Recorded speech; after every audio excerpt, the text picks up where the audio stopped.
It's a video in our classroom. It's September 5th. Students are studying by themselves. It's me. A girl is asking some questions. I answer the. I help her. Oh my God! Earthquake!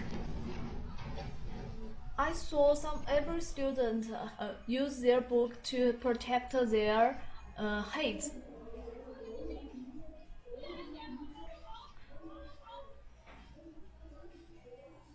I look out of the classroom. I think it's safe now, so I ask them to protect themselves and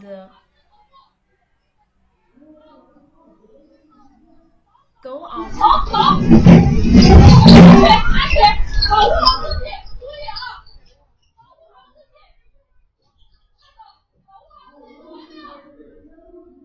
"10 seconds. Every student goes out of the classroom safely.